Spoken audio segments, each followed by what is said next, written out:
What's up? I'm here with Y.A.Y.A, the rapper out of Cleveland, and he is going to be soon releasing his new single, Groovy. So we're just going to chat for a bit and learn more about him.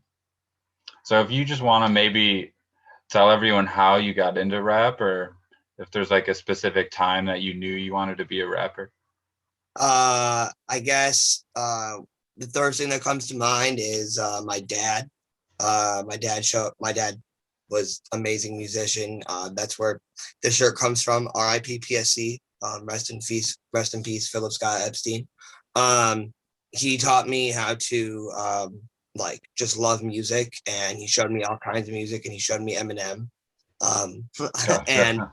and I love that, and I always loved music, and music runs through our veins, like in my family. And my dad, he opened for Jimi Hendrix. He was a fucking powerhouse. He was actually on like Channel 8 in Cleveland every week. Yeah. Fun Cleveland fact, he did like stand-ins for that shit, so that was pretty cool. But So what instrument did you play? he played everything. He played drums, bass, guitar, Congo, a little. He sang a little bit, piano, everything. Awesome, dude. That's crazy. Yeah. So I never like I played cello when I was a kid, Hmm. and I played till high school. But I guess like for me, just like I always found myself writing lyrics, and I loved rap, and I just taught myself like I mean, I'm still learning, and I'm still trying to teach myself how to become the best like rap artist I can be, and I study rap like it's not like just a song, like it's an equation, and I'm like learning. I'm trying to take things from different artists and like put that into myself, and not let it like be a copycat or anything, but like let it influence me in a very positive way. Oh, sweet. So you had mentioned that your dad showed you Eminem. Would you say you draw a lot of influence from him? I would like no. So No. Okay. Eminem's the first rapper I got into Hmm. for sure. He is like one of the first artists that I just fell in love with. I have every single album of his on vinyl. I know every lyric to every song. I I don't really go for that lane. I'm not angry. I'm not, I don't like, I'm not, I Or don't do like that. super crazy and like dark No, thinking. no. Yeah. I'm stoner music. I don't know. I'm Hmm. very, that's my style. I'm stoner. So like Mac Miller and MGK for being from Cleveland, and Hmm. Wiz and Maybe a little Cuddy, would you say? Or yeah, of course, Cuddy. I mean, because like, being from Cleveland, yeah. yeah, I mean, he's a goat, and this is like the city of champions. So Mm, for sure. So, I mean, being from Cleveland, how would you say that's treated you trying to grow your career as a hip hop artist? it's see, this is where it gets interesting because I'm working my ass off, and I'm trying to push my shit, and I love performing in Cleveland. When I perform in Cleveland, I always get a crowd, and like I love my city to death. Hmm. But like I think my music is so different from like the Cleveland scene of music. I love the Cleveland scene of music. I love like Cleveland artists like Doughboy, 55 Bags, Chapo, shit like that. Like I love Cleveland music, but I am not that. Like I am not that. I am from not that type of life, and like I'm not gonna pretend that I am. I am myself, and like yeah, you are yourself always. And like I'm the weird kid from Cleveland Heights who grew up in fucking Bainbridge, and uh, I like to make music, and I like to talk about how I fucking feel. You know, I do think Cleveland creates a bit of struggle for everybody, and that like Hmm. it's not like the shiny Californias, and it's not like the hustle and bustle of New York, but it's right in the fucking middle of it, and like you either love it or you fucking hate it. And I fucking love it. I love my fucking city, but most of my fucking fan base is all the way up north now in fucking Canada. So it's weird. I Hmm. love the two equally. So, would you say kind of not fitting in that like Cleveland genre or like that Cleveland vibes kind of made it harder to gather fans? Not gather fans at any in any sense of the word. That people are Hmm. gonna like your music everywhere. But what I think is like I'm trying to stand out. I'm not trying to follow the same mold that every single other person tries to follow. I'm trying to do it my own fucking way. I'm not trying to listen to what people got to say or follow a certain style, or I'm just trying to create cool shit for me. And if you fucking enjoy it, then you fucking enjoy it. And if you don't like it, then I'm glad you listened to it. And I hope you have a great day. You know, I just love to make music, and I really don't have trouble making fans in the sense of like when I perform at shows, they know what the fuck I am. Like if you see me live, like you know that this is like something, not a gimmick. This is not fake. This is not something that like can be just like it's not a facade. It's who I am. It's everything that I've ever wanted to be, and like I put that shit in my music, and I put that shit in my fucking heart, and I put that shit in my performances. So yeah. So when you're performing live, like what are the typical venues that someone could catch you at?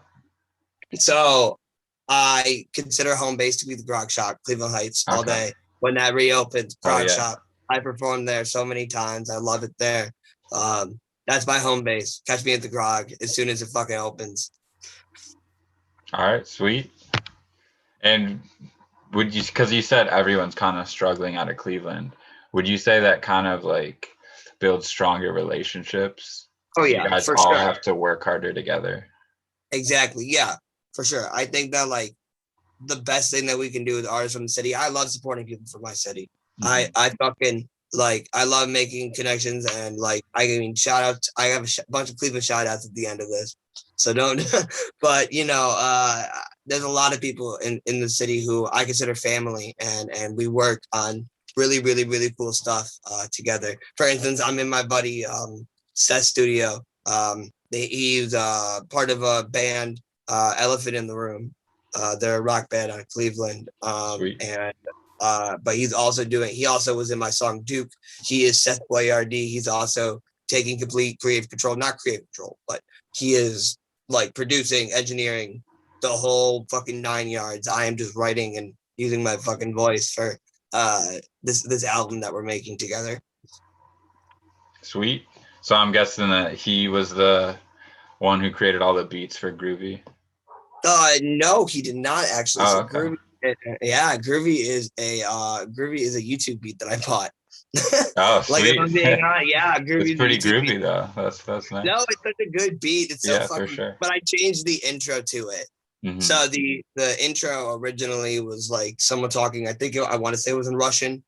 I think, but I don't know. And I guess it didn't really fit. It didn't fit the vibe of what I had written, and so I went with a classic, and I got Snoop Dogg snippet from one of Snoop Dogg's snippets from Starsky and Hutch, where he's Huggy Bear, and they're on the golf course, and Vince Vaughn is like the villain in the movie, and they're Snoop Dogg's wired, and he hits a shot, and like Snoop, and then Vince Vaughn's like, oh, you know a lot about golf, huh? Thanks, Caddy. And then the Snoop Dogg's like, I know even more about grass. And that shit's fucking hard to me because I smoke a lot of weed. So, Yeah, that so makes a little more sense being from Snoop Dogg.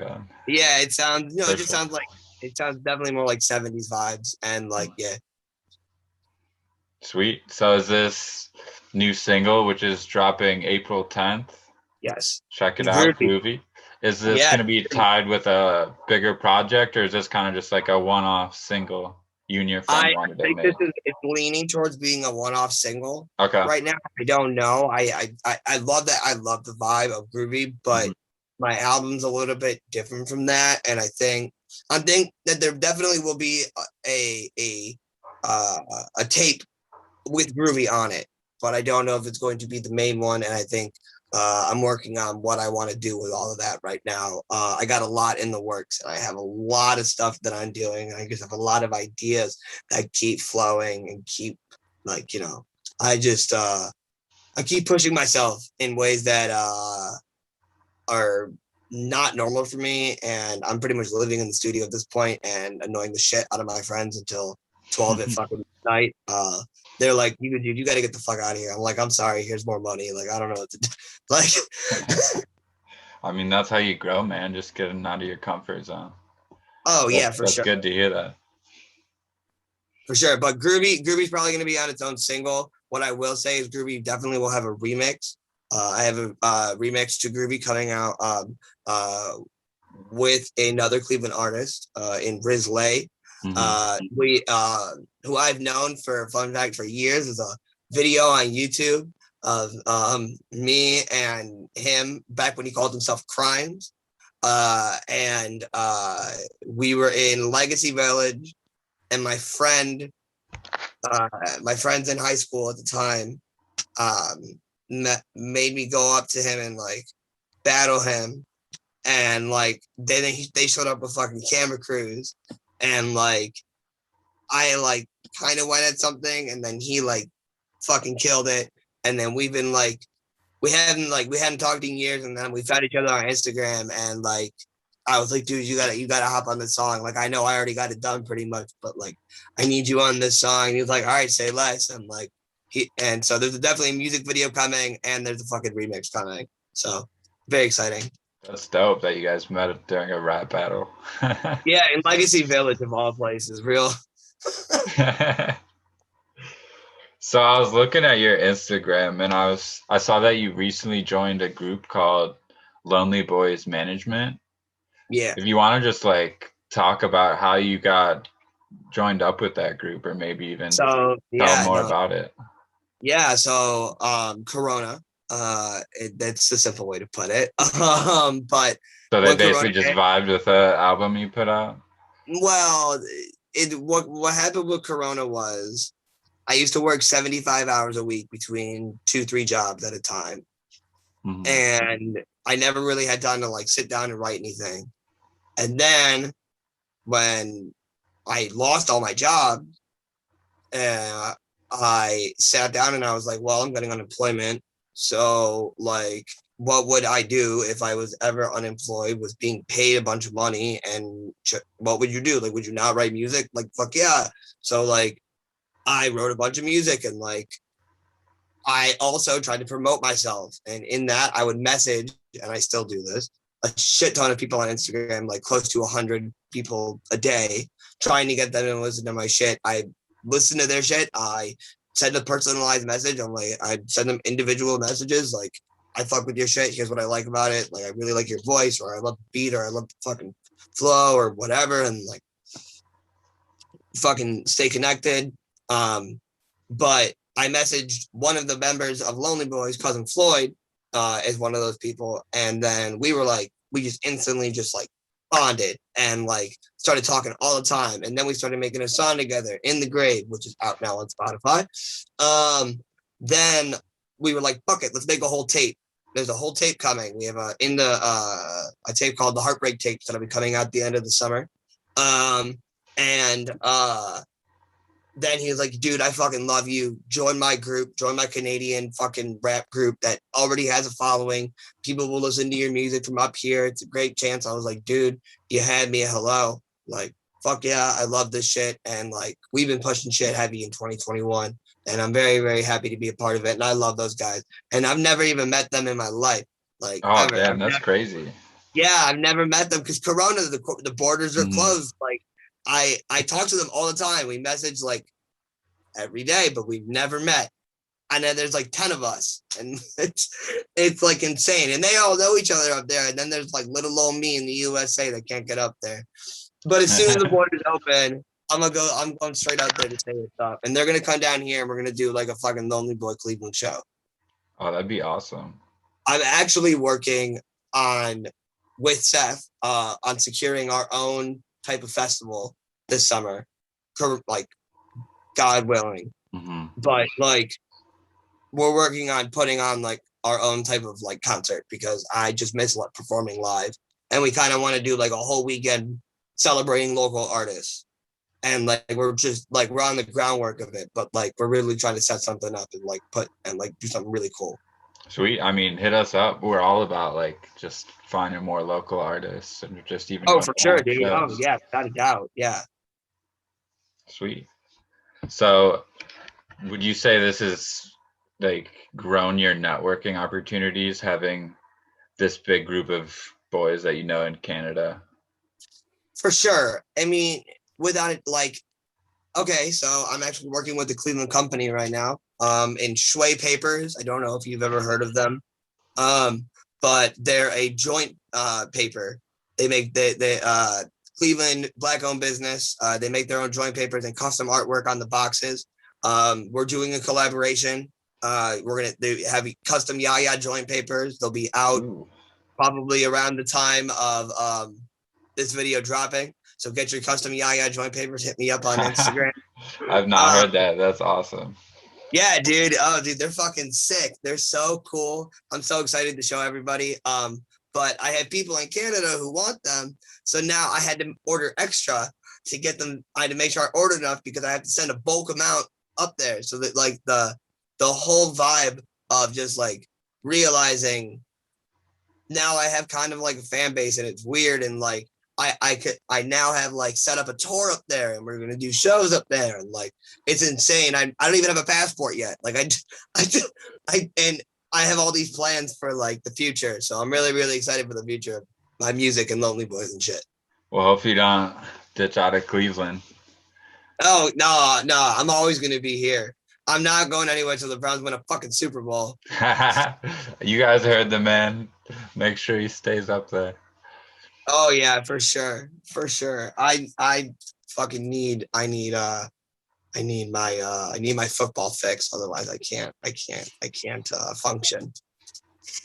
So yeah, I mean, like a pun with your name, you definitely seem like someone who's always saying yeah to everything. So So it's cool that like you reaching out to all these people, and I'm glad you were able to find Lonely Boys. yeah, no, thank yeah. My name originally comes from when I went to Camp Wise. Uh, and my old counselor Phil he was like, dude, you say yeah all the time. So I'm gonna call you Yeah. But there was already a kid from Israel at the camp whose name was Yeah, or some variation of that. Mm-hmm. So they called me Ya, and the shit stuck. Like everybody knew me as Ya. I had to change my name on Facebook at the time. I don't even have a Facebook anymore. Like, uh, like I had to. It was insane. Like everyone was calling me Ya. And then one day I think I was in Columbus, and I was just sitting in the car, and I was like, "Holy shit, you are yourself always." That's the name. Like that's that. Because even when I was rapping before I had that acronym, I was still Ya. So like I'm always gonna be Ya because that was the first nickname I ever got. Everyone called me Squints now. I mean, that's part of the song. That's like the first line from Groovy. So, but everyone calls me Squints now. But because I look exactly like Squints from fucking Sandlot. No, I could Um, see it. yeah. So I was it's actually him for Halloween like 2 years ago. oh yeah, that's Uh, fucking that. I just did him this year as a cop out because me and my girlfriend were like, we want to do a couple's costume, but we don't know what to do. oh, is So she Wendy Peppercorn? yeah. Okay. That's what me But and my girlfriend did. I did a couple years. I did it a couple years before, but I didn't have a girlfriend at the time, so I got a blow up doll. Crazy. Fun time. So being from Cleveland and being a proud Ohio boy, I'm sure you got a list of artists you want to shout out. So I can always shout out the big boys, but I'm gonna take my time. Shout out my favorite fucking people who in my life who influenced me and influenced me to be a better artist. So shout out to Marcel Deer, Marquis Storm, great Cleveland artist. Shout out to fucking Tone, fucking Dial Tone, my homie Tone. Shout out to Zeke. Shout out to Spazlot. Shout out to just everybody who keeps supporting me all the time. Shout out to fucking Scalzo and Seth out there. Even though Scalzo's not here, but I feel like he always is. Shout out to the Lonely Boys up there. Shout out to Brian for shout out to just a lot. There's so many people I can thank, and just there's so many cool people in Cleveland, and the city's got a lot of fucking awesome talent that like is just not tapped into yet. am fucking part of it. Mm. So, check out Yeah, the I mean, we city. totally recognize that too. That's what we're trying to do. Just connect all the artists in Ohio so we can all grow Yes. together. Yes. Oh, and of course, check out fucking IV. The my fucking homie Enzo on the song with me, Groovy. Amazing artist. I Oh think yeah, he my called. bad. I forgot to mention the feature for that. It's all good, dude. It's all good. Shout out to fucking Ivy. He's on the song with me. He is one of my best friends. We go way the fuck back, and I'm excited that he's on this fucking song with me. The shit's hot. I think he personally is probably the best artist in the city. I think he's so fucking talented. Hot take, hot take. Uh, check out Groovy. It's gonna be on all platforms. It's a fucking banger. It's a hit. I agree. He did send it to me. I got to get a little sneak peek of it. April 10th. Make sure we're checking it out, boosting his streaming numbers. It was Yes, great sir. talking to you. Yeah, yeah. It was great talking to you. Thanks for having me on, man. I really appreciate it. Yep, for sure. Take care, Peace. guys.